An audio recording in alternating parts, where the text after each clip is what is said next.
Imagine this, the most famous unsolved murder in American history, a victim everyone knows, a name whispered in horror for decades. But here's the twist. There was no evidence, no witnesses, and no body. Yes, you heard that right. The Black Dahlia case became legendary, without the one thing a murder investigation needs most. So how did this happen? How did police build a case without a shred of proof? That's the story we're about to open. Los Angeles, 1947. A city of glamour, stars, and dreams. But also shadows, secrets, and predators. A young woman, Elizabeth Short. Dark hair, striking beauty. She came chasing Hollywood dreams. Instead, she became the ghost of a city's darkest legend. But here's where the story fractures. The crime scene everyone knows, the body cut in half, the drained blood, the carved smile. What if I told you none of that existed in the first reports, the first newspaper headlines? They never mentioned mutilation. They never described a body. Instead, they spoke of a disappearance, a missing actress, gone without a trace, vanished into Los Angeles nights. But within 24 hours, the narrative changed. Suddenly, there was a corpse, a mutilated victim, a nickname, the Black Dahlia. The media frenzy was instant. But here's the disturbing part. The LAPD's own files from that first week are missing, gone, vanished, just like Elizabeth. So what do we believe? The story of the body found in a vacant lot? Or the whispers that there was never a body at all? Some say the entire crime scene was fabricated, a staged myth to distract from something far darker. Elizabeth Short's friends said they never saw her remains. Her own family claimed the LAPD kept them away. And photographs? Most are blurry, grainy, impossible to confirm. If this sounds suspicious, that's because it is. Decades later, investigators revisited the case, and what they found made everything worse. The coroner's office couldn't produce an original autopsy. The crime scene photos? Dozens missing. And the lead detective's notes? Destroyed. It's as if the case was rewritten from scratch. A Hollywood horror script replacing reality. And here's the wildest twist. Rumors suggest Elizabeth Short never died in Los Angeles at all. Some say she disappeared elsewhere. Others believe she became a pawn in a much bigger cover-up. So, what's the truth? Was the Black Dahlia really murdered? Or was her death an invention, a story designed to terrify, to distract, or to hide the real crime? We dive deeper into the suspects, the cover-ups, and the secret files that were never meant to be seen. Because, in the Black Dahlia case, the scariest part isn't the crime. It's the lies that followed. No body, no evidence, no witnesses, just a legend that exploded overnight. But here's where things get even darker. Because the moment you dig deeper into the Black Dahlia files, you realize the lies run much deeper than anyone expected. Within days of the supposed murder, the LAPD was swamped.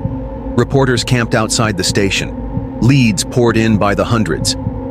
But the detectives, they weren't chasing suspects. They were chasing silence. Key evidence went missing. Entire witness statements vanished, and police officers admitted off record that they were told not to look too hard. Imagine that. The most brutal crime in Los Angeles history, and the department responsible for solving it was told to back off. Why? Decades later, when retired detectives tried reopening the case, one name kept rising to the surface. George Hoddle, a wealthy physician, a man with connections in Hollywood and ties deep inside the LAPD. Hoddle wasn't just another suspect. He was protected. Evidence suggests detectives had him under surveillance in the late 1940s. And on those secret tapes, a chilling voice. Hoddle himself saying, "Supposing I did kill the Black Dahlia. They can't prove it now." But even with that confession, the LAPD walked away. And here's where the story flips. When Hoddle's son, Steve, a former detective himself, started digging, he found something terrifying. The crime scene photographs? The surgical precision of the cuts, the staged body in the lot, every single detail matched Hodell's private medical background. He had studied surgery. He had access to facilities where a body could be drained of blood. And he lived only minutes from where Elizabeth was last seen. But the real bombshell? Steve uncovered files showing Hodell wasn't just a suspect. He was the prime suspect. The LAPD had enough evidence to arrest him. They had testimony. They had recordings. They even had medical links. But nothing ever happened. Why? Because Hodell was protected by the very system investigating him. According to Steve's research, George Hodell wasn't just a doctor. He was deeply entangled with LA's political elite. He treated wealthy businessmen, Hollywood insiders, even police officials. If the truth about Hodell came out, it wouldn't just expose one killer. It could unravel corruption across the city.